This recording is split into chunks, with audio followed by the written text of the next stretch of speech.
All right, we are live here at FNGO Tuesday, October 7th. Welcome to the lunch break from the live well.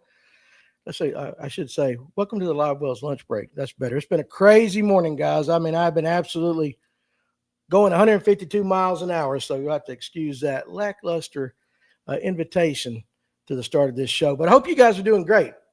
I see a couple of you up there in the comment sections. And yeah, we're going to talk about the hot foot.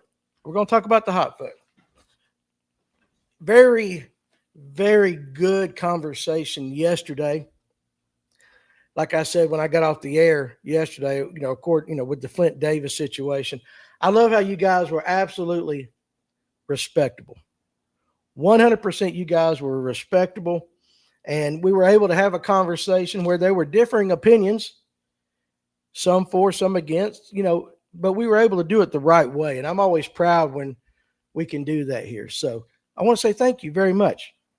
Thank you very much. And if we want to talk some more about the Flint Davis stuff today, we can, or whatever's on your guys' mind. You know how it works. We will do that as well. I want to go ahead and mention again, Toys for Tots, December 6th. Go ahead and sign up now. Get your boat number now. Okay. $60. It's $80 buy-in. 60 of it goes to the pot. 20 goes to Big Fish. $80. That's all it is. $80 and a toy per angler of like $20 value, whatever. It's not that much. $5,000 guaranteed first place prize. December 6th, Laurel Park. Come hang with us. Also, if you drive a Phoenix, there is a Phoenix contingency. If you win, and there's a couple little other details, but if you win, you're in a Phoenix, there's an added bonus to you.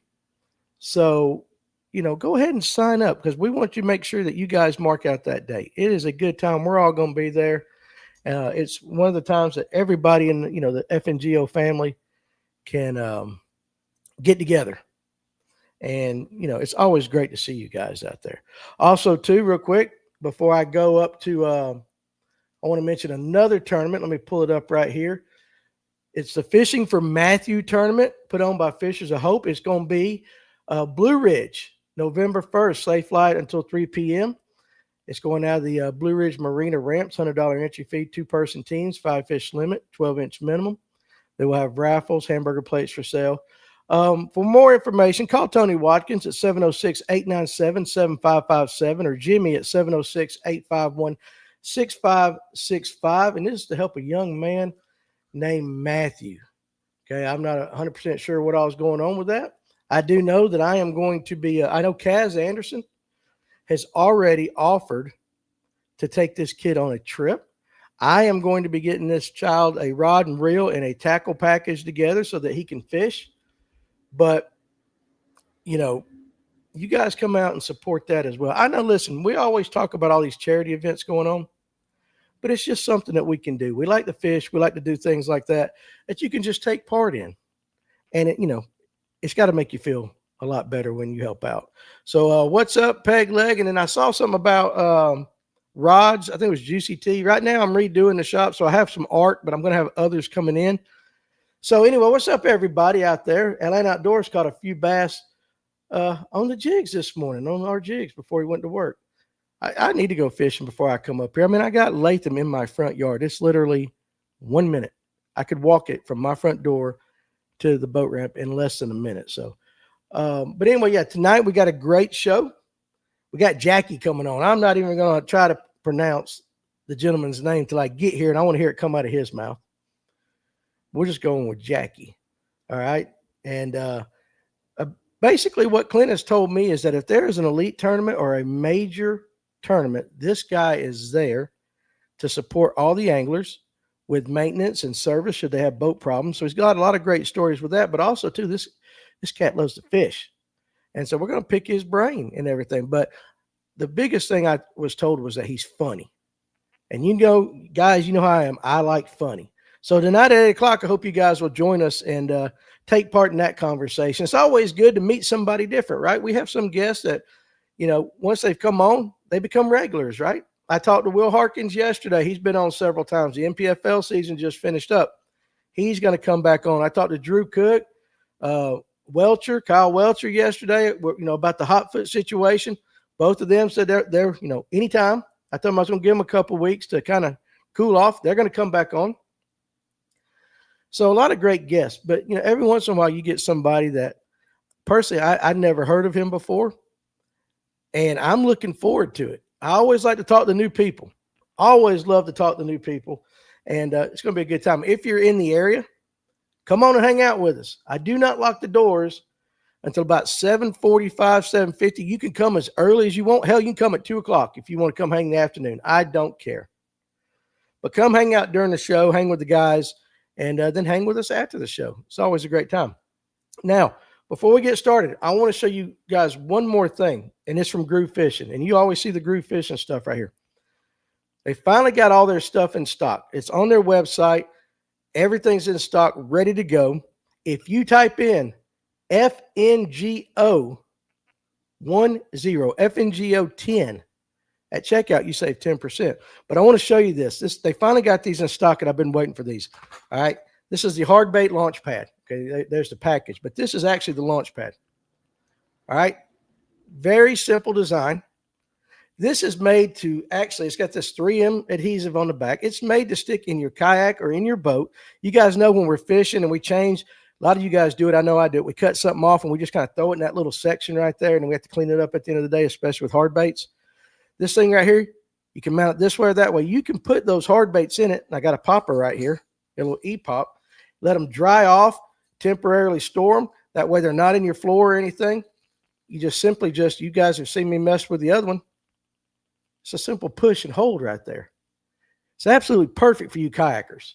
But I think you boat guys absolutely will love it too. But here's what I like.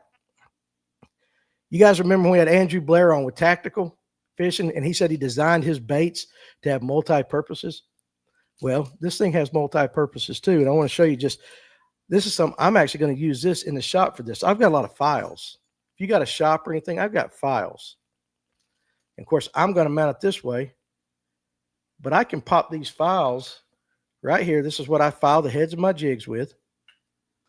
And you can just pop them right in here. And they'll stay put. Now, granted, that's not the best even job. Of course, I'm on camera like that. But this is a multi-purpose tool. Now, granted, a lot of you guys are going to use it for your baits. But you can use it for screwdrivers. You can use it for these files. Anything like that you need to keep up and organized. Just like that. I think it's an amazing little product right here. This silicone right here will hold it in place. It's not going to fall out. You can do all these things. Now go to groovefishing.com and check that out. And I will be having Groove Fishing products here in the store. I have some already. I do have these hard bait launch pads here and some of the hard bait boxes and the micro jig boxes. Those will be put out after the show today. But this one right here, of all the things they got, now I love the big jig box, but I think this one right here, I can use it for so many different things. So go to groovefishing.com if you can't get by the Groovy. If you can't get by the store, go to groovefishing.com. Hard bait launch pad, FNGO 10, get 10% off. All right, so you guys do that. Go help out Groove Fishing. Great local company out of Dahlonega, getting ready. They're also redesigning some boxes. There's a lot coming from this company, but the products they got right now, they're perfect. So anyway, now let's get to talking. But seriously, go check them out. Now, yesterday when we were talking about Flint and all that, we talked about the conversation came up towards the end about hot foot. Who all has a hot foot and everything? And one of the viewers said that they did not think that most of the pros used a hot foot and that most bass fishermen didn't use a hot foot. And so we got to talking. So anyway, a couple of things. I put out a poll, like I said I was going to yesterday on the Fish North Georgia group page. And we ended up having 192 votes. And this is separate from going and talking to the pros and all. This is just on the group page. 67% of the respondents have a hot foot. It was 130 votes. 33% or 62 votes said they did not have a hot foot. And so kind of what I want to know with you guys, number one, do you have it? Do you have a hot foot? If you do, what is the reason why you have it? Why do you like it so much better than the old standard throttle? If you don't have it, what is the reason behind it? Because I've heard a lot. Clayton Self, hello from Central Arkansas. How you doing, buddy? Carson wants to know, is anybody else is cutting out for half a second randomly? Are you talking about our feed? And if that is the case, you guys let me know. Now, sorry for you guys over there on TikTok because I've been talking a lot. you guys join in the conversation. Do you have a hot foot? Do you not? Uh, if hot, if the hot, okay, Ken, if the hot foot spring breaks, pull the kill switch. That was one of the things that somebody was talking about. I actually was supposed to call a viewer from yesterday's show because he had a great hot foot story, but I've been so busy this morning on the phone with companies and stuff and talking to people that I didn't have a chance to call them. So hopefully I'll get that hot foot story. But it had to do with a malfunctioning hot foot. Cameraman Cletus, hot foot, yes. Cold feet only with the Latinas. There you go. We'll just let that ride, right? Pontoon Jody, hot foot. I guess I have a hot foot since I got another speeding ticket. Now, Pontoon Jody, I thought you those of you of the female variety were able to get out of tickets. I know my wife, listen, this is a true story. She's been able to get out of tickets for the last 5 or 6 years, and we all know how, right? You know what I'm doing. If you ever listen to this on Spotify later on and all that, you might not see what I'm doing, but the rest of you can kind of see. That wasn't until last week when her winning streak ran out and she finally got a ticket. And you know what? Good for that cop on giving my wife a ticket because her ass drives way too fast. And she fusses at me because I drive way too slow. Coleman says it's safer to have 2 hands on the wheel. That's the reason he likes it. Let's see. Justin Ortiz. I'd like to see a comparison of the ones that have a hot foot that are running over 150 horsepower. Well, I'll tell you what, Justin, we can amend that poll afterwards and do that. We can do that. Well, absolutely, we can do that. We'll just see what horsepower. And it's just kind of interesting because, again, somebody mentioned, and again, we were talking about the Clint Davis situation that maybe not in this instance, but boating accidents have been caused by a hot foot sticking. I had one. I had a Procraft back in the day before I went all, electric world and everything. I had a Procraft back in the day, and it had a hot foot, and I thoroughly enjoyed it. I didn't have a problem with it. Colton now. Okay, so Justin says his current setup is 120 horse, and he does not have it. Colton Posey says, I do not have a hot foot, and the reason is very simple. When I ordered my boat and went to get it, they did not install one as I asked, and I didn't want to wait another 24 hours, so I took it as is. Colton, get with Ken Pruitt on ordering things and it not coming in the way it should. Just talk to Ken. You need to come up here one of these days and talk to Ken. Hot foot came in the last 2 boats I've purchased. Now, Tony says no hot foot, older boat with a smaller console. I already look like a gorilla riding a tricycle, and I can see that. I can see that comparison. Don't know if my knees would let me have one. George Thornton says, I have one, and I love it. Lets you use both hands on the steering wheel for better control. And I think that is a big selling point. Now, Pontoon Jody, y'all guys listen to this. I've been pulled over 9 times since the 4th of July. This was the 10th, and it was a state trooper. You're getting the ticket. Yeah, I got a state trooper story I'll tell you here in a little bit. I honestly couldn't care. The only thing making a difference is if the person driving the boat or vehicle knows he will be held accountable for their actions. Okay, so Dead Rabbit, y'all are talking about yesterday's thing, so I missed those comments. You guys fill me in on what you're talking about. I'd love to participate. I know you guys get in the comment section there, and y'all have entire conversations on your own that I have no idea what's going on. But I'd love to play, so just let me know. Cam says, don't have one, but wouldn't mind having one. Cletus says, I like the hot foot because I feel like a race car driver, but I ran it for a year. Ran it for a year, set for a 5'6" gentleman, and my leg would go numb just running down the lake. Sonar Pros fixed it for me, luckily. And Colton says he's going to come up here and see us one of these days.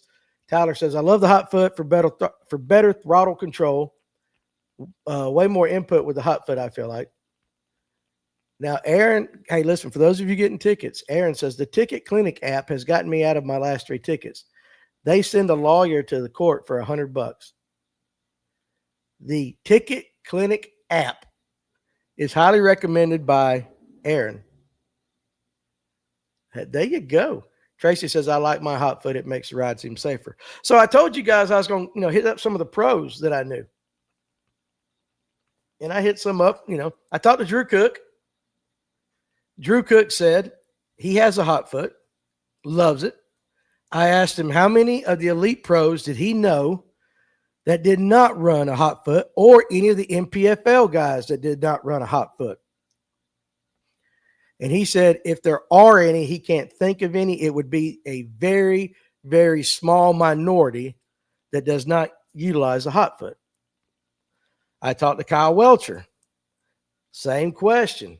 Elites NPFL. I'm gonna see if I can pull up his response here because he sent me a text back later on. He said, I have a hot foot. I don't know an angler that doesn't have one. Maybe Rick Clunn didn't use one.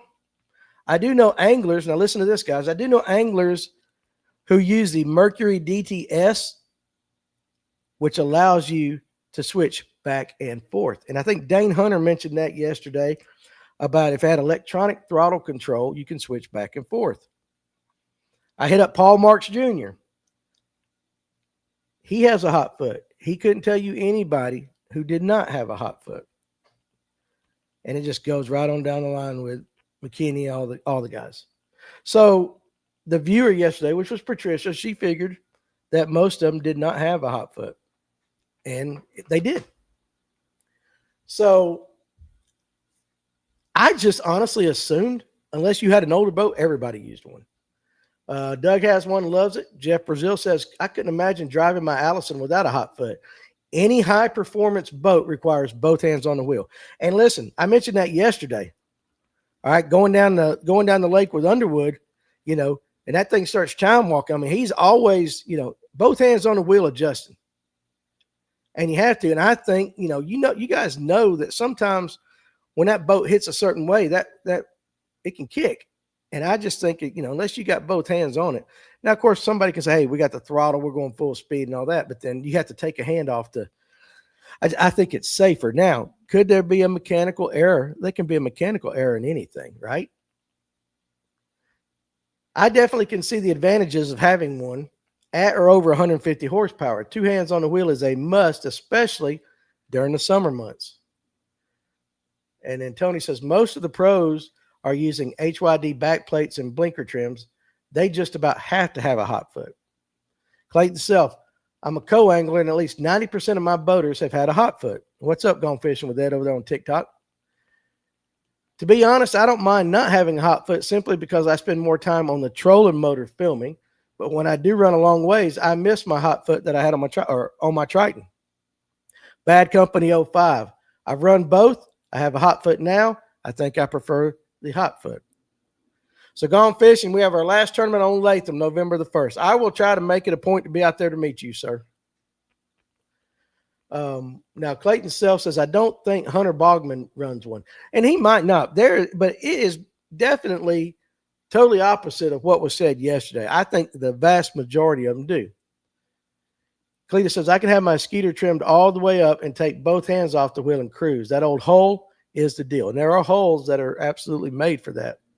Us Triton owners suffer from severe chine walking, the Coleman says. My buddy's Camus does it bad as well. Pros that previously didn't use one for rough water would tuck their leg under their butt, and it elevates you up a bit so that you can read the waves. Hey, just like I am right now. I got my foot up underneath me so I seem taller, right? I think this chair is just slowly over the course of time just kind of sunk a little bit. Now, okay, listen. I did not put 2 and 2 together, Ken, about Hunter not having any legs. I totally missed that. I just flew right by me. But yeah, I don't think that would work.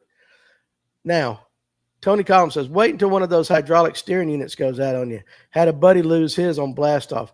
Got on plane and realized he wasn't making any turns. That would be scary. And, there's so many things, given, like I said, the conversation yesterday was with the boating accident, that Flint was in and all that. And as we talked about that and worked our way through, there were a lot of comments about different things that could happen to you in a boat. We talked about speed, whether speed should be reduced. Then we talked about the hot foot. But there's a ton of mechanical issues that can go wrong on a boat. And I forget the brand. I forget the brand of boat that it was, and I forget the gentleman's name, but he was one of the owners of FX. He was the owner of FX and of their Powerhouse. But he was in a tournament down South Georgia somewhere, maybe Eufaula, maybe Alabama, but he was running, and the bottom of his hull basically unpeeled, right? And I don't remember if it was the fiberglass, how it did it, but I know that he was flying and the bottom of his boat unpeeled somehow, and it caught the water and basically just sent him straight up. Bob Dane, that's right, Bob. I don't know why I couldn't think of Bob's name. He's just going down the lake. Now, I forget what all came of that and everything. I know he got messed up. He got messed up.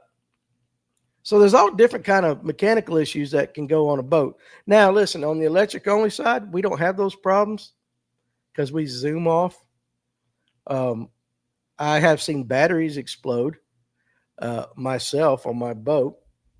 You know, so we have battery things that can go wrong. If you forget a plug or something, there's not too many things that can happen in electric only tournament. So I would say, since we're not traveling at high rates of speed, we don't have to deal with a lot of these issues. All kinds of scary stuff can happen when you're going Mach 23 down a lake. Yeah. And the biggest thing, like I said yesterday, for everybody, a boat does not have brakes. And I'm sure there'll be an engineer, somebody a lot smarter than me and all of us one of these days, that will figure out how to do it. One of the things about being in the boat biz repair sales, this is from Tim Hancock, I saw all sorts of crazy stuff, breakdowns, malfunctions, accidents. There's more stuff to break down these days. Yeah, just like a car now, right? Remember? You know, I remember my 66 Mustang you had the block, you had an alternator, power steering, not much more. I opened up, electric only is my kind of speed going fishing with it. That's right. I opened up my daughter's Honda Civic the other day. It's got some Earthcraft 4-banger in it, turned 3 different ways. Hell, I couldn't even find the belt, because it was making a little ticking sound, and she sent me a video, and my brother-in-law said, check the belt, see if one of the things, I opened it up, and hell, the belt's down on the bottom left of the motor. You have to take things off of it just to get to the belt. It's crazy. It's crazy the way they design things. You know, I don't know. I don't own a new boat. I know Eric Richards bought a new motor, and he was telling me about the break-in, you know, the rules of that you have to do when you break in a new motor, and something about and I'm just going to use this, a black box or something that can record whether you're doing it or not, whether you did it right, and it has a possibility of, voiding the warranty if you don't break it in the right way.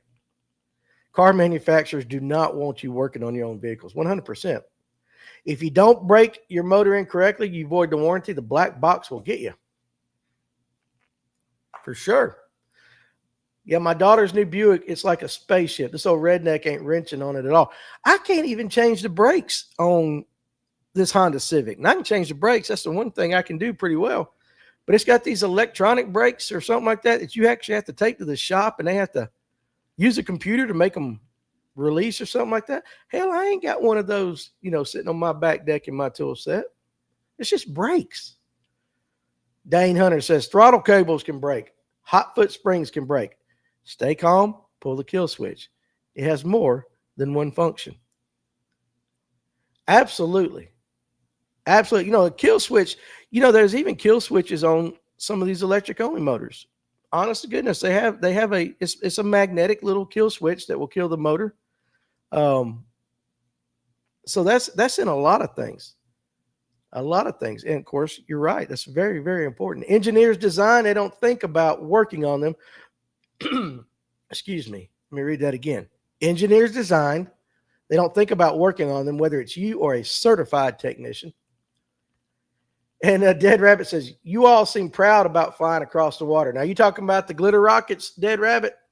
Is that towards the glitter rockets? Because it can't be towards us electric only guys. Hell, we don't fly anywhere unless you're Carrie Bell. Carrie Bell's got a fast boat. We don't have a fast boat. 9 miles an hour, 10 if the wind's behind you. And that's actually fast. I always equated it this way. Electric only fishing, if you were running 10, let's just say if you're running 8, I'd always like to say that's about 55 in a glitter rocket. If you're running 965, you're running 10, you're over 70. And if you're one of those that can get, 13 or something, you're in a bullet, you're running 100. So, yes, I guess that's what you're talking about. Now, Colton says, I know one thing after running 150 horse for 2 years, I do not miss my 250 by any means or my 21-foot boat. I forgot how convenient an 18-foot can be towing and storing. That's true. That is true. That is very true. A lot of people don't think about that. My brakes on my truck better not be like that. I have to replace the rear brakes soon. Listen, brakes are crazy these days. That's what I'm talking about. She wanted me to check her brakes, and I said, nope, once I took the wheel off. Tony. Yeah. Now, Rick Pierce from Bass Cat does not like a hot foot. No demo boats above 300 horsepower are demoed with hot foots, and only trained people are allowed to do the demos. And Ken would know. He would know. He's been associated with Bass Cat for a while. I had to pay someone to rotate my tires today due to my leg, Coleman said. First time I've ever done that. The tires plus the wheels are about 90 pounds each. Hey, listen, wait till you get old, Coleman. You're young. Granted, you got your surgery and all that. Wait till you get old. My 2019 Camry even takes a special kind of oil filter wrench to change the oil. It's crazy nowadays. Now, Tim Hancock said, I saw an electric rig get away from a guy one day. Boat was going in mad circles with the guy pinned against the side of the boat from centrifugal force. And you guys are commenting, so let me scroll back over so I can finish that comment. Was something to see. Was something. Yeah, listen, it's hard for an electric only boat to get away from you. It shouldn't really ever happen, but there's a possibility. Now, Ron Swinford, our buddy from old Rome over there, wants to tell everybody hello, and he hopes all you guys are doing well. All you doing well. Now, Dead Rabbit. Okay, so let's start this conversation because there are people that feel like this. There are people that feel like this on both sides, and again, let's keep it respectful. There's no need for going over 40 to 50 miles per hour on the water fishing. And I can see the argument being made from both sides. Again, I try to be Switzerland. I know that when I was in my cousin's boat, that little Avid he had, that first little, whatever they call them, that first little 10 rig he had, 55 was about top speed. And it was plenty fast. Plenty fast. But I've been in tournament situations with guys like Underwood where, getting to that spot, we've gone 60, 70 miles, right about that. I get it. Where do you guys fall on this? Aaron says, I get terrified after going past 40. I'm not going to lie to you. Last time I was with Underwood, and we had about a minute and a half to get back to the ramp for weigh-in, I puckered up a little bit. There's a couple of times I've puckered up with a few people, and it's people I actually trust because I know we're flying. Anything above 65 freaks me out, not going to lie, Tyler Shelnut says. Years ago, John Deere realized they could own the programs that their tractors use to function and only license certain mechanics. I think a PC mechanics can operate the PC system, the PC operating system. You own the hardware, but you lease the software or something. Okay, I got what you're saying right there. Yeah, I think they design them like that. Gone fishing with Ed says, too fast is a no-go for me. No need. It's only fishing. Ain't trying to outrun the Coast Guard. Or them, I tell you what, you seen what they're shooting them jokers down there with, right? We've seen the videos. People trying to sneak some stuff in. They're just zapping them now. Kill switch is the best thing to ever put on a boat. And I'm not trying to meet Jesus just yet. I know I love Jesus. I am a believer. And I hope he lets me hang for a while. I'll be honest with you. He probably will. He's like, Danny, you need a lot straightening out to do. My little 20-foot Allison is fun to drive. Nothing like 90 to 100 miles an hour, Jeff Brazil. So like I said, there's two absolute, I will say this. And let's just take a car. I am one of those people that if I'm getting in the car with you and there is a possibility of me driving, I want my hands on the steering wheel. My family will tell you, my wife will tell you, if we're going somewhere, it is a rare occurrence that her or one of my kids gets to drive. Now, if we're in their car, even my daughters, now my son ain't giving up his truck, but even my daughters will like, we'll kind of knock heads a little bit, but like, I'm driving. Now, my oldest, she'll go like, the hell? And then, I let her drive, but I'm over there just like braking. I'm hard braking. I'm grabbing things, the shit handles and all that stuff. My middle child, I'm telling you what, she's one of these females that like, she wants to go back 100 years where they just stayed at home, had kids, took care of the house. She don't want to vote. She don't want to drive. She don't want to do anything. She is old school when it comes to that. Man goes, makes the money. She'll have, food ready for you when she gets home. House clean. That's her. It's very easy to take her car over. She don't mind it at all. And then, of course, my boy, he's like me. So on a boat, if I'm driving on a boat and we're going 100, and if I was one of those that wanted to go 100 miles an hour, I'm just going to tell you right now, I would prefer to have my hands on the wheel as opposed to being your co that day. Of course, if my fat ass was on the boat, you ain't getting 100, right? I'm one big old windshield. I am going, there's some draft, it's not going to go over well. You're going to want me to just kind of kneel down in the bottom of the boat. Ron says, I'm not a fan of hot foots either. My dad has one, and I see the purpose of it, but I'm still not a huge fan. Tony, he's still on that car kick. GM considered doing that, and I think that's where we're headed. Yeah, they own it. Now, back to the speed thing. Dead Rabbit says it's not NASCAR. It's not NASCAR. Tracy Coker, Kevin can drive that boat. I do trust him. Now, he's got a question for all you guys. Dead Rabbit right here. Let me ask you something. Do y'all allow recreational transit vehicles on a NASCAR track? Now, I'll say this, though, Dead Rabbit. Back in the day, back in the Smokey and the Bandit days, they used to let the semi-trucks get on and race. But you're right, not too often. And I get where you're going with that. Tyler says, I like going fast, but I don't like feeling unsafe. Especially when them daggum, what model nitro was that thing? Buddy of mine got one of those, and I got in. Hell, I felt like I was sitting above the side. You sit way up on that thing. I'll never forget that. Day after Thanksgiving tournament, Scott Barnes put on 2-3 years ago. Windy as hell and cold, rough. Lake Lanier was rough, and he got this new boat. And I felt like from the get-go, I'm just looking around for blast off, and I'm like, man, I feel like I'm a half a foot to a foot higher than I am in the standard boat, all the other boats I've been in. And Lord knows when he took off going down there through that chop, and especially coming back, oh my Lord, I forget the model boat, but it scared me. Now Randy Callahan said I had a cigar boat pass me on Lanier like I was standing still, and I was running 74.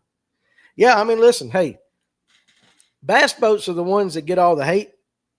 But there are other boats for sure. Now, Dead Rabbits, he's continuing with his thought right here. If you have a boating race, do you allow other boats in the race area? No, sir, you do not. So what he's saying is during a NASCAR race, there are no recreational or transit vehicles or anything of that sort, regular people on the track. So what you're saying is, we do allow other boats. And so going fast, I think that's where we're going with that. And, Jeff Brazil, I didn't know you were a Pickwick guy. I love learning about all you guys. Doug Rice, my boat will run 73, but I like 65 for my comfort. Around 70 makes me nervous, and you're operating the boat. That old Procraft I had would walk, and 65, you hit 65, and the only time I really would drive it that fast is when I went to Blue Ridge. And back then, there wasn't all the people fishing. I could go up on Blue Ridge any day through the week in the morning and have the entire lake to myself, it seemed like. And if that water was glass, then I would crank up on it. But for the most part, I was very cautious. Cody Jones, if me and my lady are going anywhere, she's never in the driver's seat. I just get nervous riding with anyone usually. Listen, I get it. Now, Dane says, and listen to this. I'm going to take a drink because, hell, it's about half a paragraph. I'm just playing, Dane, but speed is a relative term and depends on the lake conditions and traffic on the lake. On a weekday in the middle of the winter, I'll drop the hammer. Saturday in the middle of summer with a lot of other boats on the water, sometimes 45 is too fast. Common sense has to be used. And Dane, that is exactly right. How many people fail to use that common sense, though? See that, and again, nothing to do with yesterday's topic or that incident. We're just talking about every day on the lake. There is a lot of common sense not being used on the lake. And it does put people in danger. It puts the driver in danger, if he's got a co-angler in danger, and it puts other people on the water in danger. Just because you can run 85 doesn't mean you should, given conditions. But I do understand. Middle of winter, if you can handle that stinging face and that cold and there's nobody else on the water, have at it. Have at it. The problem is there are people, whether it's in a car, whether it's in a boat, whatever, they feel like they got to go 122 everywhere they go, and they don't use common sense. Those are the ones that, cause a lot of the chaos. Let's see. Tony, let's see what you're talking about. Jeremy, while I agree, what happens to the folks that are affected by the folks that shouldn't be doing over 40, not skilled? Someone's right shouldn't infringe on my safety. Okay, I get what you're saying. Yeah, I get what you're saying. Here's the problem is, again, we talked about yesterday. How do you police it? How do you slow it down? Should you slow it down? You can't legislate common sense. Lord knows we know you can't legislate common sense. Now, Alex Purr says he agrees 100% with Dead Rabbit on this. 40-50 is plenty fast enough. Dead Rabbit said, I'm getting hits on cut bait. I'll be right back. They still have spectator races at local dirt or asphalt tracks. Now, I get what you're saying, Tracy Coker. They're there.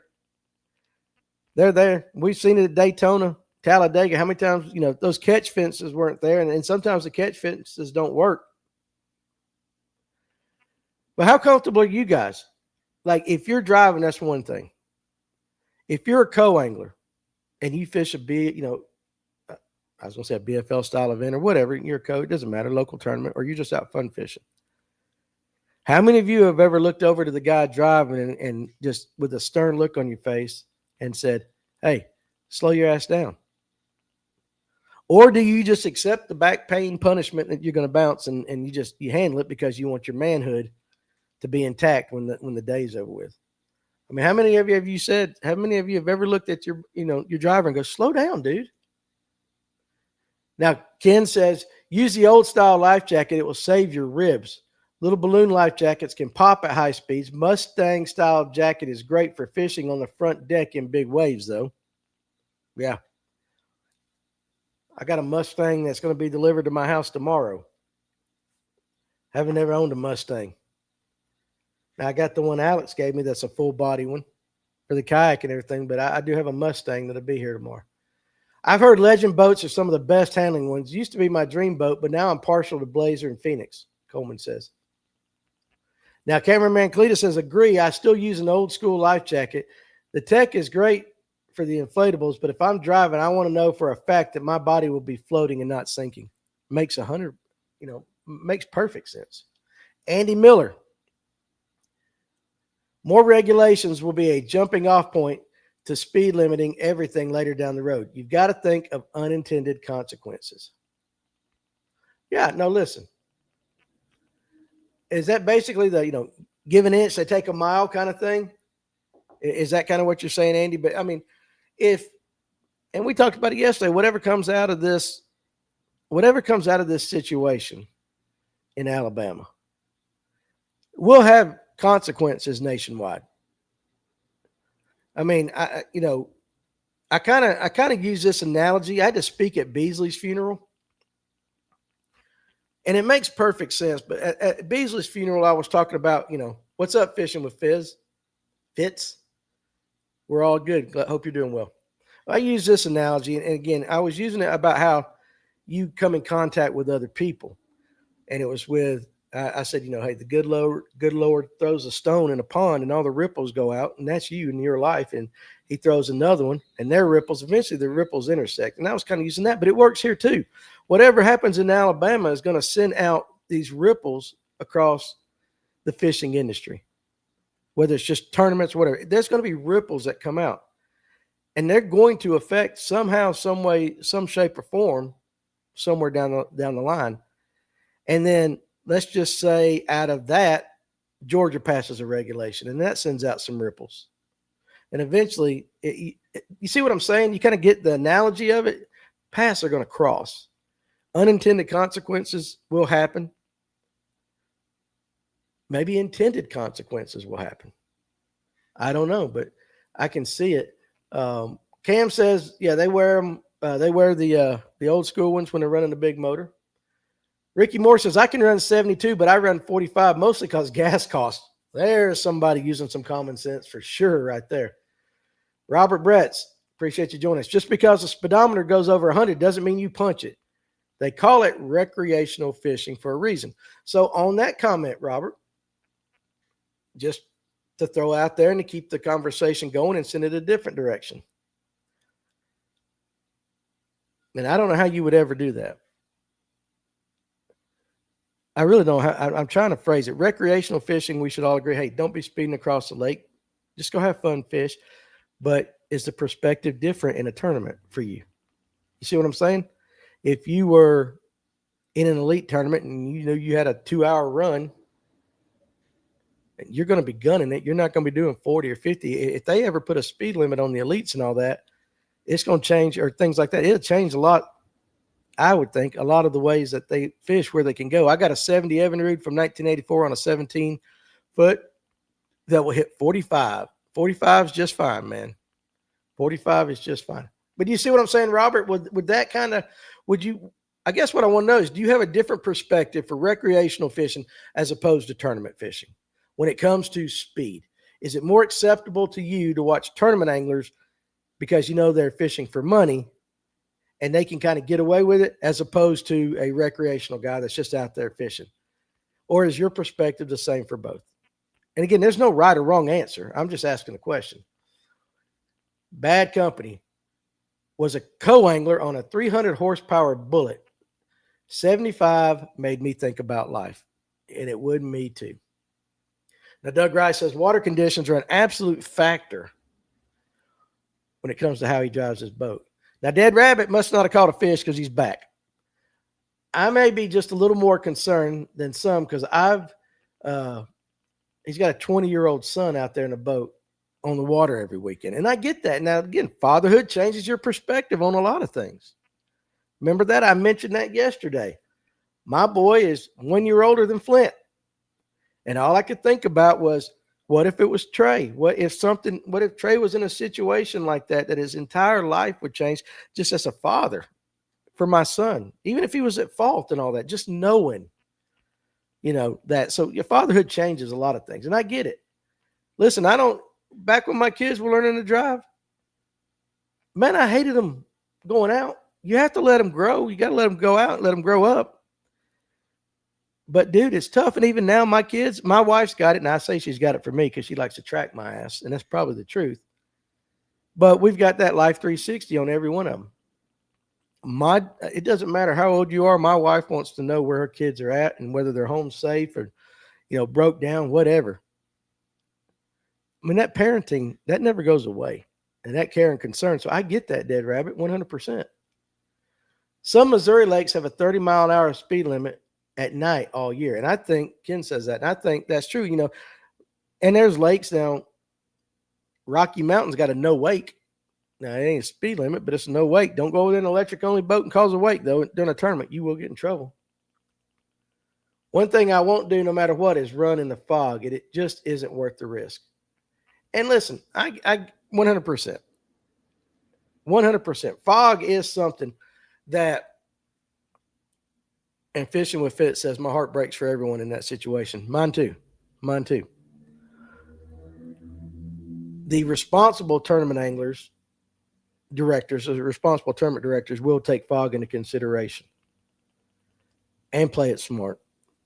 But even with that, I have been in a situation where I've been a co-angler on a boat, and I've got 4 or 5 boats within the area where we're talking, and it being foggy. And I've actually heard anglers complain that we ain't blasting off yet. So even anglers put pressure on tournament directors to say, hey, let's go. It'll be all right. You guys just drive slow, knowing good and damn well that they ain't going to drive slow. But I've honestly heard anglers, and it being foggy as hell, and this is on Lake Lanier, and I've heard Lake Lanier guys say, I mean, we'll be fine. We'll be fine. I can see both sides of that situation. It's a bad situation, no matter how you slice it. Fishing with Fitz, yeah, 100% it is. I don't know if you were here yesterday. Go back and watch yesterday's show. It's on our YouTube channel. We talked about that a lot. I mean, there's nothing good with any of it. Robert says burning gas means less money for tackle. Yeah. Hey, listen, I get it 100%. You got to prioritize those dollar bills, right? Clayton Belmont, how's it going? My first tournament was in the Allison director, was in an Allison. The director said that was the fastest boat on the lake. Hey, listen, was you driving or you a co? Because you said it was in an Allison. So were you a co-angler? I'm just curious.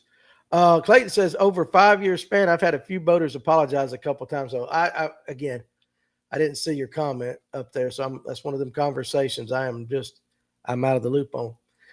Jeff Brazil, very few people I'm comfortable with in a high-performance boat like mine, and I will not run mine very hard with a passenger either. Too many things can happen at 90, 100, and above.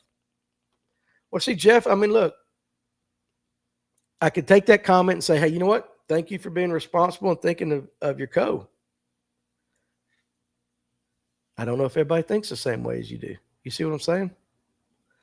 So, again, at the end of the day, only you can control you, right? And so at least you say, hey, listen, I'm not going to do that. I'm not running 90, 100 miles an hour in the lake if I got somebody in there with me. And that's, take the speed out of it. That's still a responsible thing that you're at least thinking of your co. But I promise you, there's guys out there that, hey, if I can go 100, I'm going 100, and it doesn't matter who all's sitting there. Tony says, I always ask whoever I take fishing if they're okay with a little speed. My old Ranger only does about 60, but I respect their wishes. I know I'm way behind on the comments, guys. But yeah, not me. I'm a slowpoke pontoon, Jody. I know what my capabilities are, and I don't push it. Now, Randy does say this, and we talked about it yesterday. Speed on the lake is not the real problem. The problem is people not paying attention. And listen, I agree with you 100%.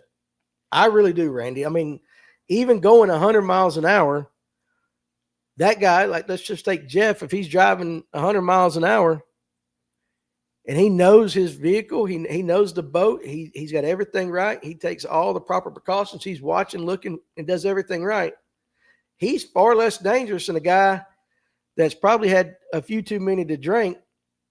And we see this on Lake Lanier all the time in the summer on a pontoon with a family or whatever. They come on up from the big city. They rent them a pontoon, and they think it's just instant partying. They don't know how to operate it. I would venture to say that guy right there is far more dangerous than a bass boat going 100. I could be wrong. Statistics may prove me wrong. But in my logical way of thinking, you guys know what I'm saying. Somebody, Dale Earnhardt Jr., I loved old Dale Jr. Dale Jr. going 200 miles an hour in Talladega would probably be far safer than me on the same track running 100, trying to keep it up. You see what I'm saying? He knows his equipment. He knows what his car can do. He's trained. He's used to it. Bass, booze, and music. You're not wrong. Same applies to the roads, no doubt. How many of you guys did what I told you to do yesterday, driving the road yesterday? I bet a lot of you didn't because our brains ain't conditioned to it. How many times did you, when a car passed you in the other lane going the other way, did you think, 10 foot, you cheated death? 6 foot, you cheated death. I bet a lot of you didn't because that's not the way our brains are conditioned to work, but it happens all the time. It just takes one fool or one medical emergency, and it will change your life, your family's life, their lives, everything. But yeah, on a boat, listen, I don't think speed is the major thing. I do think there are a lot of people driving faster than what their skill set is. Is that a fair statement? We've heard it said today, just because it can do 100 doesn't mean you should. I've seen guys, and I know Cam drives a motorcycle. I'm sure a lot of you guys do. I know a gentleman, probably hasn't ridden a motorcycle in, he ain't but 30-something years old, came up here to the shop. Not the brightest individual I've ever met. Went out and bought him a crotch rocket. Brought it up here to the shop to see me. And he's a guy that I had spent a little time kind of counseling and talking to about some other issues he had going on. But he shows up with this thing. And I'm like, dude, that's not good. That's not good. I'll be fine. Hey, When he left out of here, he was popping a wheelie and he was going, I bet he was at 100 miles an hour, not even an eighth of a mile up the road. 3 months later, he took that thing straight through a roundabout. Now, it didn't unalive him, but he went right through the roundabout and he ended up in the pokey because not only did he take his motorcycle right through the roundabout, but he had had a couple of adult beverages and was a little bit over the limit. Those are the people that scare me. Those are the people on the lake that scare me. Far more than somebody going 100 miles an hour. Let's see. Let me try to catch up. In fact, I'll tell you what I'm going to do, guys. Let me hit Colton's question. What's up, Kendra? How'd you do in your tournament? Danny, I got a question for you. I'm selling my boat this year and going with a Falcon boat for the coming years. My question is, do you have any input on Falcon boats with a Yamaha? Colton, I do not, but I will tell you this. If you want to know anything about the Yamaha, hit up cameraman Clint Bartlett.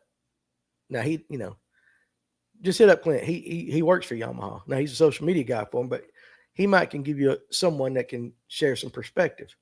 You only caught 2 fish for 7 pounds. Terrible. Well, Kendra, it happens, right? It just happens. Enjoyed your live the other night, but it happens. Trust me, I've been there far more than I've cashed a check. Wouldn't be surprised if pros go back to an 18.5 with 150, 175 to set an example. All right, well, Kyle Brown, let's throw this out there. You got the elites, you got the MLF, you got the NPFL. Which of those, out of those three, do you think would be the first one to ever do something like that? Which of those three organizations, if it were to happen, would be the first one to kick it back to an 18.5 with a 150 or 170? What's up, Conkrite? To be honest, bass boats are the last boats to really worry about. The party boats that are 40-foot fountain-style boats are the ones to worry about, as seeing 90% of the time they're drunk. Now, Kendra says, I have a 189, I have an 18.9 with a 150 Yamaha. How do you like your Yamaha, Kendra? Aaron says, as a captain, you're responsible for everyone's lives. If you want to be dumb, be ready to accept the consequences. Yeah. Now, Dane, we talked about this yesterday. In fact, the recommendations I read off yesterday, I got them right here. She loves her Yamaha. If you watch the press conference, the grand jury recommendations about safety training and putting liability on organizers and sponsors will be the biggest ripple for the tournaments. Yeah, I read those 3 recommendations yesterday, and I was really curious to see. I can see, like, with the NPFL, Elite, MLF, I can see them taking, very easily, hey, okay, we're going to do this because they got to save their ass. Cover their ass is basically, let's say that. They got to cover their ass. But what about your mid-sized tournaments? What about your 10-boaters? If you're the guy that throws a 10-boater, how will that ripple down to those? You see what I'm saying? How will it ripple down? I mean, the major organizations, they're corporate, right? Or corporate structured or whatever. They're not going to do anything that's going to harm their product. So they'll do whatever the state of Alabama if they put these into play. Fair enough. Tournament guys, you're a tournament director, tournament organization. You got to facilitate safety. It's your duty. I see that. Facilitators have a duty to participants, non-participants, and anyone who happens to be on the water during tournaments to promote safety during a tournament. So, I get all of that, and they'll do it. But how's the guy that's got a 20-boat fishing club? How are they going to – and I'm going to go ahead – guys, listen, I'm going to go ahead and scroll all the way down because I'm so far behind on the comments. Listen, there is a ton of them. So if I missed you, I missed you. I'm sorry. Just type it down again. They don't have to they don't, though. They did not enforce the laws. Yeah, I get it. How do you do that? How do you regulate that guy? You don't have to have a permit on Lake Lanier if you throw a 10-boat tournament. And I know, Dana, it's that you put in the comment, if you signed a permit application, you're going to be on the hook. What about those friendlies? That's what I like to call them. What about those friendlies? What's up, Creole Catfishing? Okay, all right. So you guys started putting that up there right there. So the NPFL would be the first, in my opinion, to do that. Now, Tony says the MLF will be the first, since they will be the first ones affected, considering that they are named in the lawsuits. If they are, I think there is some like that. Kyle agrees with you. He says, depending on the outcome of recent events, most likely the MLF.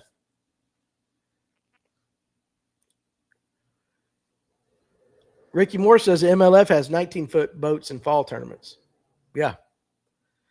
How are they going to enforce that? How are they going to enforce that little guy? Because they already, and listen, I'm just going to tell you, this is how it works, and everybody knows it. This is not a secret.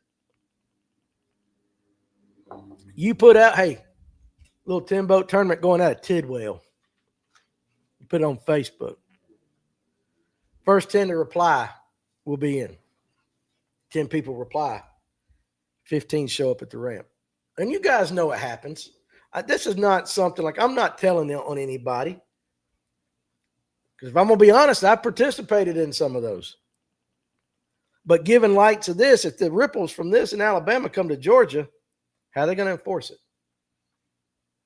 Is it just the tournament director saying, all right, guys, listen, hey, we got to obey all state laws. Keep your kill switch on, hooked up. Do not blow through no wake zones. Have your life jacket on at all times. Obey the rules of the road, so to speak. Now, is that good enough? Is that facilitating safety? Yes. But is it enough? So, where do you put that standard? What is the standard going to be? You get what I'm saying? What's the standard? Will that be the standard? Because that's a standard.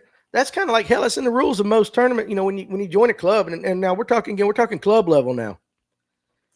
Or let's just use no wake, because they're the thing right now. What if this rippled over to Georgia? Or if let's say they go to Alabama. And of course, they got to do of the 3 recommendations. The first one's they got to have all the proof of a boating safety certification, boating licenses, and any other license required by law. Let's say they got that. All fishing tournaments in the state of Alabama to facilitate safety education to participants, and the facilitators owe a duty to participants, non-participants, and anyone who happens to be on the water during tournaments to the general public to promote safety during tournaments.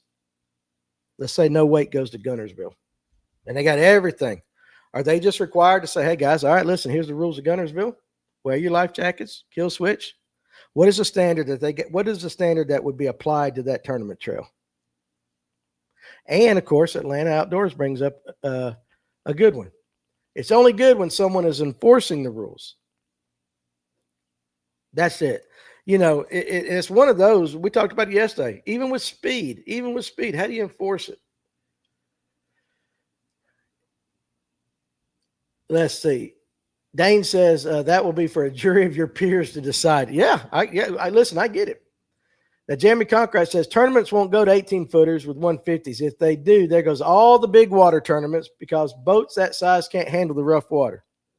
So you guys would like to see them up north, where they go up that wave, and then the cameraman's on them, and that boat disappears. The waves are so big you can't hardly see anything but the angler's head before they come back up on the other side. That is a very good point, Jeremy.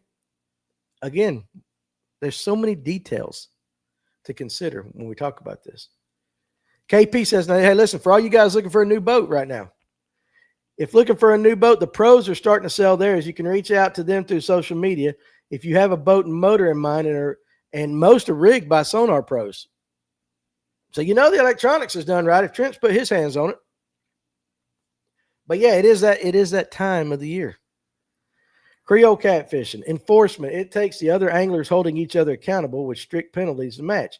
Air tags can monitor speed and location if needed. Yeah, they can. But you're Billy Bob, and you got a 20-boat bass club. You think he's going to take the time after fishing all day to go back and look through? I mean, some will. Don't get me wrong. Some will. But some will be, okay, listen, all my guys got back safe, everything. They're not going to go check that information.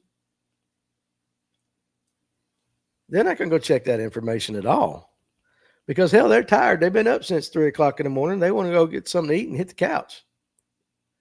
Joshua Butler said, Jeremy hit the nail on the head. And listen, Jeremy's exactly right. You pretty much that northern swing is gone. Now, granted, could they find some other? Yeah, but the lakes that we love to watch them fish, gone. I can't afford a glass boat. Your man is going the tin route. My next boat will be a glass for sure, though. Hey, listen, whether it's glass or tin, safety applies and all this stuff. I know Robert Blesky's had his boat for sale. If you guys are looking, I know it's for sale. But you're right. It's I just, and I didn't talk, and when I talked to Drew and then Kyle yesterday, texting with Kyle and all that, I kept the questions very simple. But both of them said, hey, they'll be on the podcast in a couple of weeks. And maybe some of these questions I'd love to ask them. What do they see?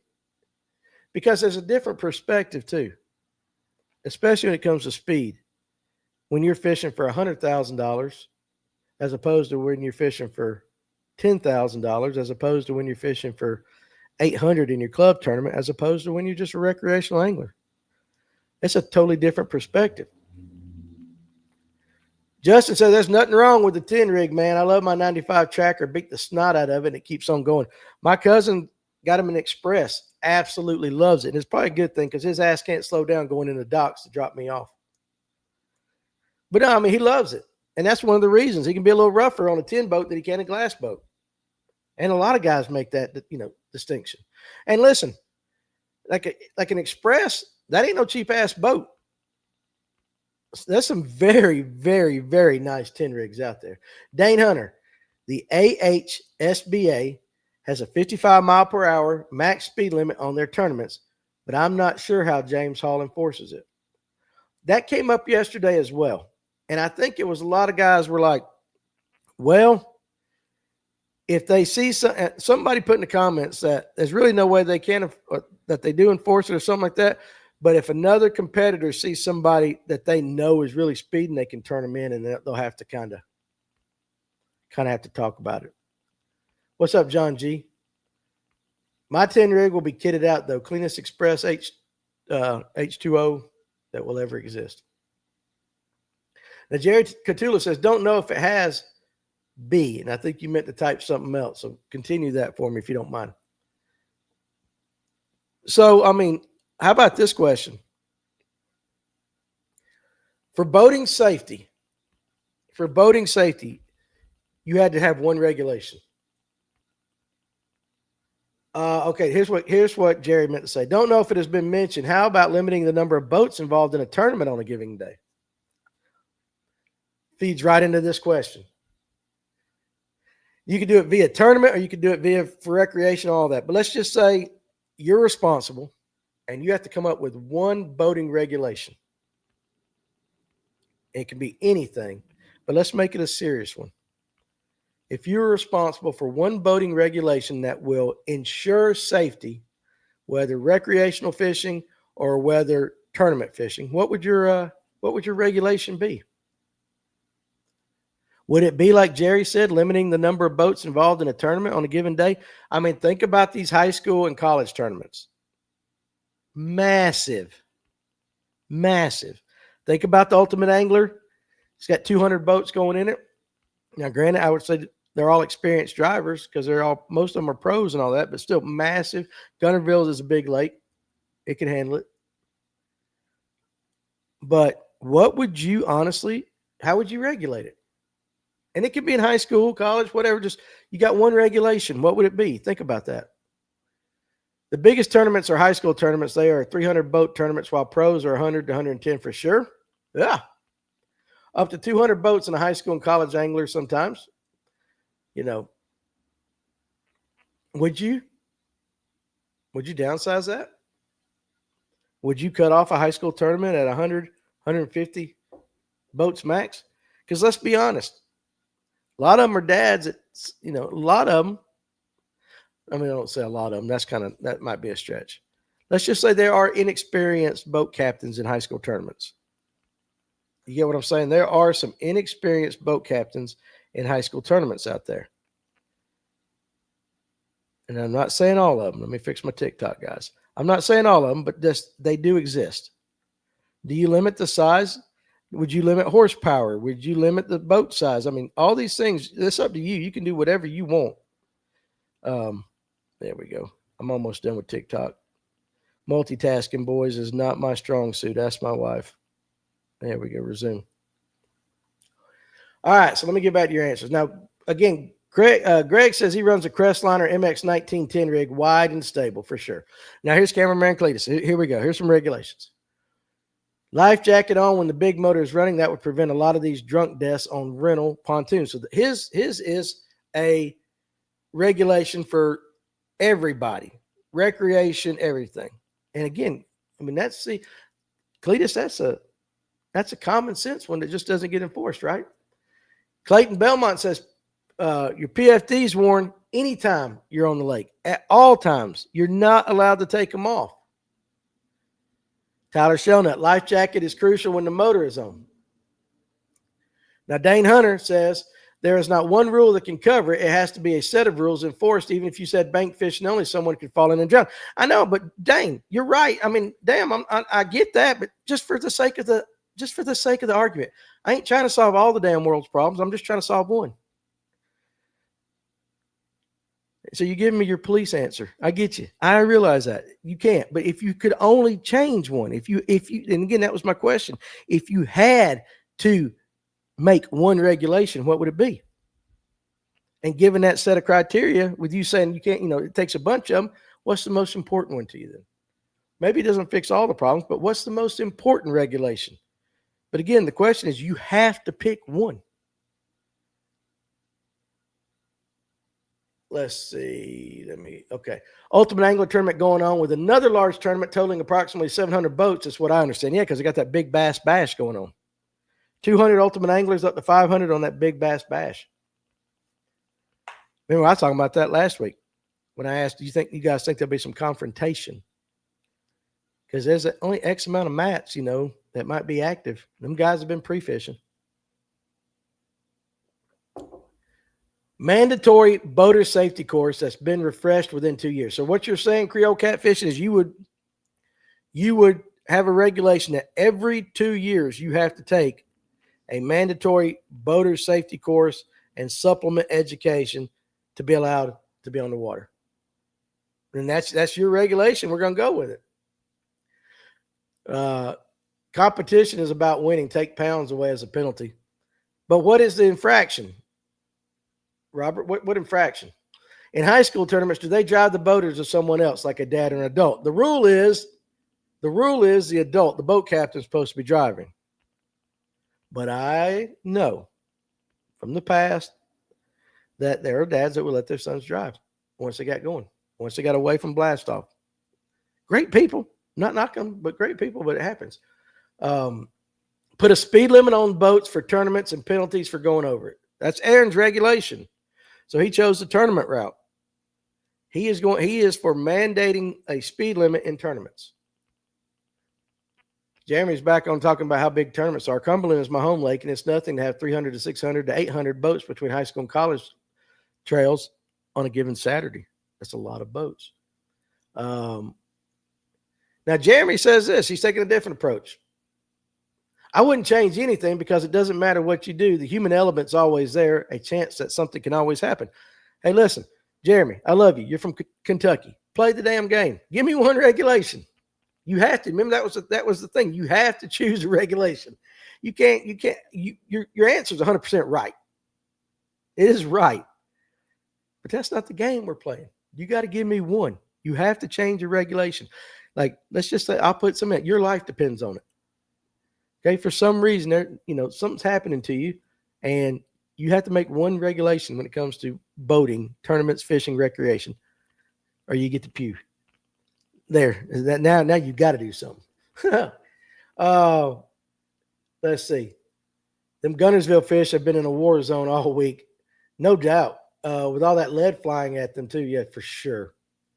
Creole says yes, refreshed every so often. Not much good if it's 20 years ago. And that's true. Kendra, she says speed. She fishes tournaments. She would say speed. What would your speed limit be? Or would it be a horsepower restriction? I think I think the best thing you can do to start off with, if I had to have 55, that's what she says. If I had to have one regulation, I think it would be, and granted, it will never happen because the government doesn't have enough employees. I don't know how they would ever do it. But I think you'd have to take almost like a driving test in a boat. I don't know how in the world that would ever be, you would ever be able to do that. But that you would have to you would have to get like a learner's license, pass a test, and then take a driving test, and then you could throw on top of it Creole. Every couple of years, you got to at least have a supplement to it. Now, most of you guys are in boats all the time. You'd pass that easily. You know what to do. But there are guys, and COVID is a perfect example of now they got time on their hands. They can't go to work, but you can get out on the water. Let's go buy a boat. And if you think people know how to run boats, you don't have to get no farther than the boat ramp. Loading and unloading, and especially loading. Hell, backing down the trailer. Maybe that ought to be a regulation. You need to take a course on backing down a trailer. I don't know. But you see what I'm saying? Make it a little tougher. Make it a little, let's see, but it's kind of like, though, I'm not for big government. But I do believe some things, maybe you should be like that. They need more law enforcement on the water. For sure. That takes dinero. Robert says, going over speed limit set 3 times, you can, going over the speed limit. This is what you would change. You get 3 infractions. You cannot enter another contest for a year after your 3rd infraction. 3 strikes, you're out on the water, according to Robert. That'd be a great idea, as if the DMV wasn't slow enough. Yes, I'm here for my boating exam. That's what I'm saying. Like, I don't know how you could ever do it. Backing down a trailer in tournaments should be 100% required. It amazes me how many people can't. Yeah, that is true. At the beginning of each year, it's comical. By the time July, runs around, you're just tired of it. You get what I'm saying? If the government gets involved, they will want money. Jeremy, you're right. You're right. Like I said, I don't know how it would happen. Again, that's a good thing. Like, we ain't setting no laws in place today. We're just pontificating. I felt rusty backing down the trailer. I'm going to blame it on the parking lot at Bayless Creek. Yeah, it's a poor musician who blames his instruments and his situations. It was all on you there, Tyler. But I'm just playing with you. Creole Catfishing said a Coast Guard 6-pack captain's license gets renewed every 5 years, plus proof of training and hours. Good system to base something off of. And I wonder too, now, if you did something like that, how many people would it take off the lake? How many people would it take off the lake? How many people would like, I'm not doing that? Or how many people were just like, I'm going to take my chances because there's not enough law enforcement? Ricky Moore. Oh, okay. Hey, listen, he's throwing something at you tournament guys. Catch, weigh, picture, release, no racing back to the weigh-in. A lot of people, Ricky, will agree with you on that. A lot of people. And Dane, listen, you're right here. I think this ought to be a mandatory ticket. And if you go back and read, we put this out. I put that little short TikTok, whatever, out a couple of weeks ago about this very same thing. Turn off your headlights, parking lights only when on the ramp. Go scroll back through that, especially on Facebook and TikTok, and see how many guys, number one, say they don't know how to do it on their truck, or they have a truck they can't do it on. And, that's one thing. But how many guys, and there are a few that says, I'll do whatever I want. I want to be able to see the boat backing in the water now. And I'm like, dude, like, if you put your parking lights on, you still got your, trailer lights and everything on. Don't matter to them. It annoys the heck out of me and blinds me, Kendra says. I know. But there were guys, and that's what they said. I'll do whatever I want. It's a safety issue. They put it as it's a safety issue for them. And I'm like, hell, it's a safety issue. You're basically blinding everybody around you. That's the safety issue. You don't even understand the perspective and the situation. Your headlights are going this way. You're backing up. So you should be watching either your rear view mirrors or your in-car camera now. Your headlights have nothing to do with the situation. You can't convince people of that. But I agree with you. Dang, 100%. Like that ought to be, that ought to be daggum a ticketable offense right then and there. Now, the shorter the trailer, the harder it is to back that sucker down. You're right, John. You're right. It is. I always get tickled at the people who just went out and bought them a jet ski. Watching people back down jet skis is some of the most entertaining things you can do, because there are the guys that can do it in and out, boom. But the people who just bought that, or they got the vehicle, they can't see it and all that, it's like you'll sit there and just watch it. He's not going to get it this time. Nope, that ain't happening, buddy. Yeah, pull on back up. There you go. If you can learn to back a 10-foot single axle trailer, you can back up anything. That's right, Kendra. Now, Justin Ortiz wants to know, I missed one. Yeah, we're still at it. We're going long today. Tyler Shellnut says, I can't disagree with Ricky. Weigh-in is cool, but it would be safer for us than the fish. Listen, and then there was a thing about a Hammond's Digital. Now, you can go the Hammond's Digital route, or you can go what the kayakers do. And instead of weight, you go by inches. One of the two. I prefer, if we're going that way, the Hammond's Digital. But then at the same time, we tried to do that for, I believe it was the Beasley tournament. When we did Beasley's tournament, there were guys called me and other guys that were helping out all day because they couldn't work the program or the app. And there was even a few that still had old-fashioned flip phones. And we're like, you knew when we signed up this was a digital tournament, right? I mean, it's in the bold heading right there that you needed to go download this app and all that. So with the catchway and the measure and all that, they just get an indicator or something, a sticker, a code that they put on their hands, and there's just a certain way they got to take it. And you lose the weight aspect of it. But you're right. There is no flying back to the ramp. Guilty of keeping my lights on sometimes. I'm ashamed, Tyler. That's a strike, dude. I had my 100-ton license, got to where it was too much money and paperwork to keep it active. It's great training and knowledge. Again, kind of like what Jeremy said, the government's going to figure out a way to get some money out of it, right?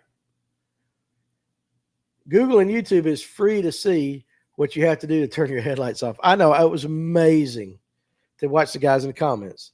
And you had the brash guys, the guys like, whatever I want to do. But you had a lot of guys in there like, I got a 93 such and such, and how do you do that? How do you do that? Well, you better learn, because go to any tournament up here on Lake Lanier, and you're bound to get yelled at if you're that guy. You will. And I tell these guys that come up and go, hey, I want to get an electric only fishing. What do I need to know? Well, first, find you a good club. Recommend a few clubs, recommend ours and all that. Then what I need to do? Well, you got to get your boat and all that and get everything ready. All right. But there's one thing everybody needs to know. And I go, what is that? When you're backing your boat down in on your first tournament, turn your lights off. And they look at you like, why? I was like, just trust me on this one.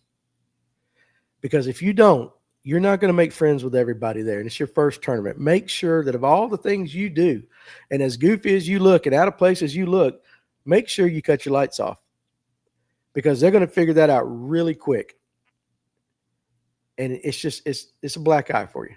And they'll be like, okay. And then they get to that first tournament and they're like, I'll go meet them and all that. Hey, how you feel like that? Yeah, I'm just kind of nervous about the thing. I said, just turn your lights off, dude. It's not that big a deal. And then, of course, they do it a time or two, and it's fine. But it is funny. When I tell them that when they're joining the club, what's the one thing, very first thing after you do all that, make sure you turn your lights off when you back it up. Let's see. Jeremy said, I've told I don't know how many people, if you are having a bad day, go sit at a boat ramp and people watch. You'll be smiling and laughing when you leave. And then Kendra says some people are so selfish. Yeah, you're right. But Jeremy, listen, it's great. You got you a designated driver, grab you a 6-pack, 12-pack, and just sit there at a good ramp all day long. It's almost like watching Dave Chappelle. You'll have a great time. Might get a little sunburn, but you'll have a great time. My wife is a pro at backing mine up. She even told the guy at the ramp, I'll help you with yours when I'm done, when he was struggling. Most savage thing ever. Oh, for sure. And like I mentioned it a few weeks ago, there was a guy at one of our tournaments this year. They went out and bought one of these big ass boats. And his wife, bless her heart, she's got the trailer in there. And the trailer's in the water. And this guy can't get it on to save his life. But he's yelling at her like it's her fault, man. I mean, he's just going to the top of his lungs, screaming at his wife that, I mean, it's like, dude, the trailer's in the water. Put the boat on the trailer. He couldn't do it. He was mad as hell. And we're all sitting there like, it was your fault, dude. Now, Kendra says, I have guys ask me if I need help. I'm like, I got this. They judge a book by its color, right? Or whatever. Cover. I said color. They don't judge it by the color, the cover. I'm so sorry. Who's going to run EBO next year? I do not know yet, but I know it's in good hands. The only way that catch, weigh, and release will work is having a third party in everybody's boat weighing the fish. And it's almost impossible to do at the local level. That's why you're not familiar with this, but Hammond's digital tournament, you have to have two people. One's got a phone. You have an app, but one's got a phone. You catch a fish, you have a scale. You have to zero that scale out, and you have to show the camera. The other guy's recording this, making a little video. He's got to show the scale at 0. Then you take the fish, and this all has to be on camera, and you have to hook it up, show the weight, and then the video has to watch you going over the boat and clipping it, and that fish falling back in the water. And there cannot be any cuts to it. It can't be like, cap cut where you put 4 videos together. Then you upload it to that app. And then back at Hammond's, they look at it, and if it's sketchy, they don't let that fish through. I believe that's how it works. But if it's okay, if everything is perfect from the catch, I mean, again, they don't see you catch it, but because you're netting it. But once you get the fish, they see a zeroed scale, they see the fish, then they see you drop it in the water. It's good. The Hammond's digital tournament is actually very easy to do and very well run. That is a way they could do it. And it's all through an app. And I guess some kayaker guys, because they're all centered anyway, and I love you kayaker guys, but they use apps all the time. I have certain people that won't let me back the truck in at tournaments. I can only assume why. No, Kendra. Maybe they're just trying to be polite. Maybe they're just trying. There is some polite men still in the world. Let's see. I know I missed a bunch of your comments there, but as sad as it is, no matter what changes are made, bad stuff will still happen. For sure. What's up, Tiny Times Production? How you doing, buddy? We're doing good. All right, man, go to sleep, Dane. He's got a patrol tonight. I'll tell you one thing. Having a kayak trailer is 100% must if you're going to fish tournaments. Everyone gets mad at the guy rigging his kayak on the ramp. That is the worst thing you can do. So, with a guy in a boat, one of the worst things you can do is your lights. If you're a kayak guy, one of the worst things you can do is back that kayak off or whatever, pull it off right there in the middle of the ramp, then park your car, then start bringing your stuff and putting it in. I have seen arguments like crazy over that. Kayak guys like, well, hey, listen, I have as much right to the ramp as you do. Yes, you do. But you don't have as much right to the amount of time as you're taking because you're backing up everybody over here. I have seen that, and it can be kind of comical too. To be fair, I don't think about okay, now Tyler says this. To be fair, I don't think about it because there's hardly anyone at the ramp when I'm launching, for sure. But in a tournament situation, do that. Now, some guy 123. I haven't read it yet, so let's just read his comment. This will make some folks mad, but if there was one law to make the waterways safer, it would be to make having fishing tournaments illegal. Boat traffic on the weekends would be cut in half. That is some guy 123. Make tournaments illegal. Now again, it's your regulation, so you're in control of that. But that's what he would do. Do away with fishing tournaments. What do you guys think about that? And again, no right or wrong answers. The YouTube live tournament formats could solve a lot of these issues. It took us a few years to work out the bugs. Hard to cheat when you're live on camera. That's a possibility for sure, Creole catfishing. How do you feel about the people fishing at the boat ramp at Hickory Log? Hey, listen, you find that in all these places. Go to Lanier, you blast off, you come back, there's people fishing on it. I actually feel bad sometimes coming back up to a dock to load up a boat, especially when there's a father and a son and they're on or kids and they're on the dock fishing. I feel bad. And at Hickory Log, there's really such a confined space for bank anglers that it's really tough. Ken, give me some Midol, baby. All right, we'll see you later, buddy. Now, 1, 2, 3, Randy Callahan said, you're fired. You're fired. But,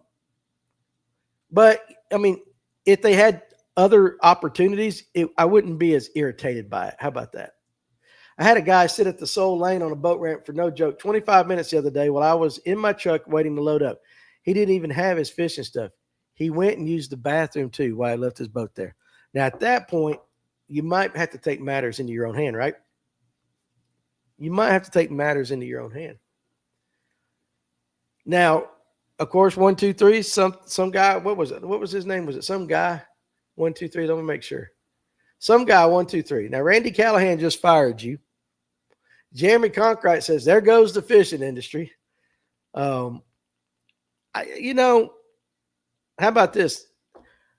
Could the world keep going on if there were no tournaments? Yes, for sure. The world could keep going on if there was no football games tomorrow or baseball games tomorrow. Would there be a lot of irritated people? Yes. Would they eventually get used to it? Probably. Would there be guys that would kind of circumvent the rules and the law and have them, probably. Kendra said she would die. She would die. But interesting. The world would end without tournaments. I'm not sure what you mean, Tyler said. Now, come on, Tyler. And again, I'm not for it. I'm just saying if some guy 1, 2, 3s in his world, if he could ban all fishing tournaments, you would have to abide by that. Because in our little game here, he is the supreme being. He had to make that one regulation. I think you guys would live without it, but I do know that there are guys that would try to circumvent the rules somehow. It's kind of like these daggum, you guys, these people up here playing these slot machines in the convenience store, whatever it is. Yeah, store credit my ass. They're circumventing the rules. I still don't understand the addiction to those things. Jeff Brazil, Randy 1, 2, 3 is contacting HR at this very moment. Hey, but listen, again, that's why I like this show. We're just throwing out, possibilities. It ain't gonna happen. I mean, it might one of these days. You think AOC, if she was ever president, how about if Cortez was ahead of the Corps of Engineers or somebody like that? Very polarizing figure. It doesn't matter which side of the aisle you're on, whether you agree with her or disagree with her. She's a very big personality. If you get people like that in charge, either side, and they don't like something that, that might happen, boys. That might happen. Hey, my grandma gave me $100 from a scratch off. Side bets and bookie bets, Robert said. That's what I'm saying. That's exactly what I'm saying. You guys would figure it out. Over-unders. You guys would figure out how to have tournaments, even if it was outlawed. I even have a video of me backing it down and launching like that. Oh, you guys are talking about how you launch and everything. Now, Atlanta Outdoors says, my grandfather despised bass fishermen. A lot of fishermen feel the same way as 1, 2, 3. Just saying. I don't personally agree. Yeah, I mean, listen, and if we're being honest, we act like bass fishermen are the only fishermen in the world. Speaking of which, before I forget, we got a new podcast channel out called The Foam is Home on YouTube. Nathan Schreiber. If you like fly fishing, trout fishing, craft beer, go out there and subscribe to that.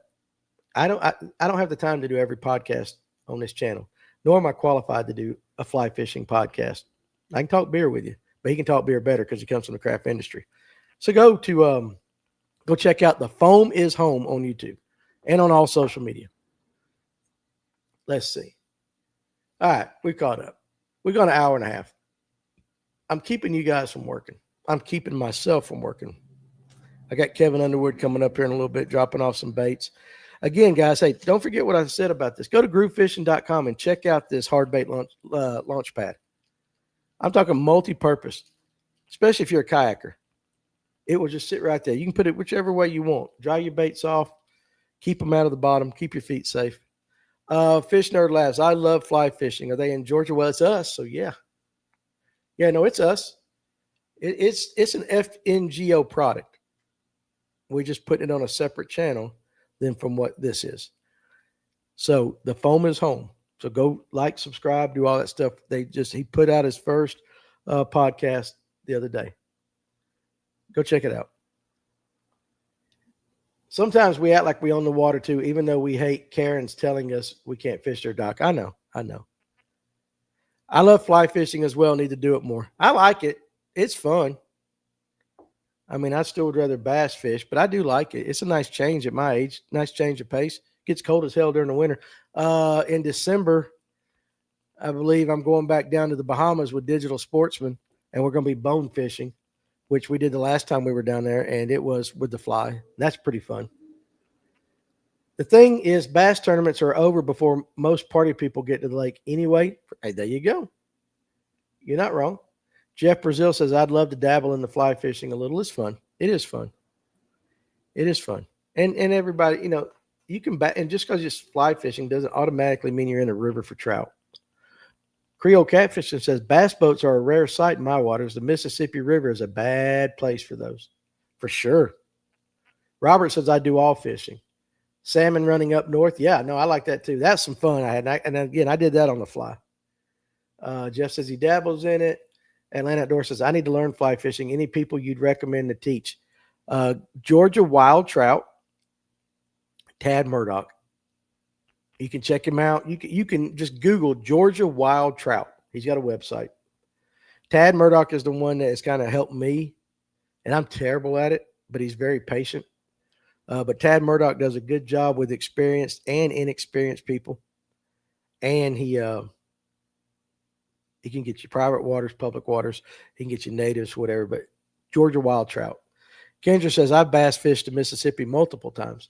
Maybe it's just the air. Now, Greg says, no one is calling me out all the crazy. Greg, let's go back and find your comment. What was your comment? I missed it. We have to go way on back before I get off. We got to go way back up. What was your comment, dude? It's easier when I make, okay. I see the Crestliner MX-19 10 rig, wide and stable. Is that the one? People calling you out for that, or did I miss one? I don't know. Unicoi Outfitters, Randy Callahan said, yeah, they're good too. Unicoi Outfitters is good. Brian Cannon, surf fishing in New Jersey for stripers. I'd like to do that. That I would like to do. That is something old Henry Cowan, who is down here now. That's what he grew up doing up there. But listen, you guys in New Jersey, I think I pissed off half the state of New Jersey when I said something about them not being able to pump their own gas. Boy, I tell you what, y'all got some bougie people up there. I don't want to pump gas when it's cold or it's an unsafe neighborhood, or I've never pumped gas and all that. And again, it's just, I was just shocked that there was a state where it was like a law. That was a big thing. But people like the fact that they don't have to pump gas in the state of New Jersey for sure. I was like, holy shit. Now, I can accept it except for the people that said it's all about job creation. Because the law was created in 1949. And if you read the law, it said only people trained at pumping gas should pump gas. And that's pretty much stayed the same. They haven't changed it. So then, of course, first thing in my mind is like, what the hell you mean trained to pumping gas? It ain't that hard. But it does provide jobs. Yeah, but then I looked into that. Okay, I looked into that because people kept saying, we're smarter than you guys. It provides jobs. It creates jobs, all this stuff. And I looked into it. The average median income of a gas attendee in New Jersey is $27,000 a year or $13 an hour. That is the median. Some less, some more. Generally, the ones that make more are actually the ones that work inside and are the store managers. Okay. In the state of Georgia, it's $24,000 a year or $12 an hour. And the people in Georgia don't have to go out in the elements to pump your gas. The state of New Jersey has a cost of living index ratio of 114.2, making it the 11th most expensive state to live in. The cost of living and the cost of goods in New Jersey is 17 to 20% higher than the national average.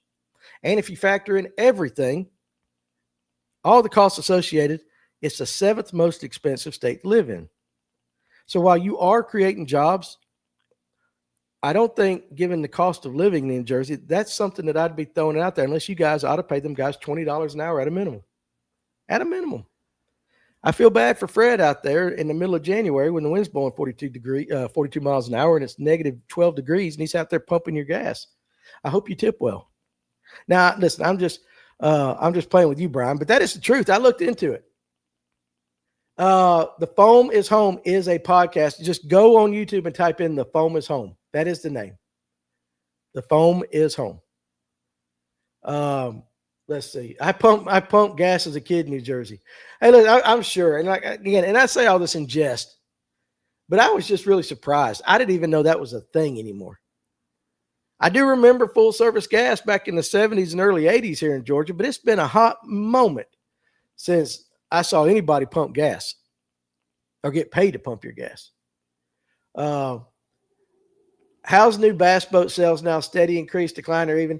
There's a decline. I read those stats off 2 or 3 weeks ago about the decline in overall boating sales. It was down like 9% over last year. So many units, I forget, but bass boats make it. That was talking all. That was all power boats. Recreational power boats were down, and bass boats make up 15 to maybe 20% of the total number of recreational power boats sold each year. And so it just kind of goes to, if you just kind of equate it with the decline in overall, you would imagine that it's down. You see what I'm saying? You would imagine that it's down. All that's doing is getting people robbed. How many times has a gas pump attendant got beat up for $20? Listen, I'm just saying, a lot of those guys were like, it's safety. And I feel bad for Fred up there doing that. Like, if you're in a bad neighborhood, now listen, if you're a female, I'll give you grace on that. If you're a guy, get out and pump your gas. I had one guy, he put, well, what if we have nice clothes on and we get out and we don't want to, we don't want to smell like gas? Well, don't spill the shit. You know what I'm saying? Don't spill it. I almost made a training video for people in New Jersey. I almost went up to the gas station and showed them the entire process, because the law states it's all about trained people. But I'm just playing. It's all in good fun. I'm sure New Jersey's a great state, and I'm sure the striper fishing up there is amazing. So I'm just playing 100%. I used to pump gas at the Chevron back in the 70s. Now, Andy Miller says you also can make left-hand turns from the right lane in New Jersey. Wow. There you go. May I check your oil, ma'am? John G, now you can't say that stuff anymore. We can't say that on YouTube. Probably can't say it on TikTok. Ain't nobody checking nobody's oil anymore. All right, guys. That then we went an hour and 40 today. I got to go to work. I hope you guys have a great rest of your day. Now, listen, tonight, 8 o'clock, we're going to be right back here. We got old Jackie coming in. Again, I told you, I can't pronounce his last name. Can't pronounce his last name. They call him Jackie.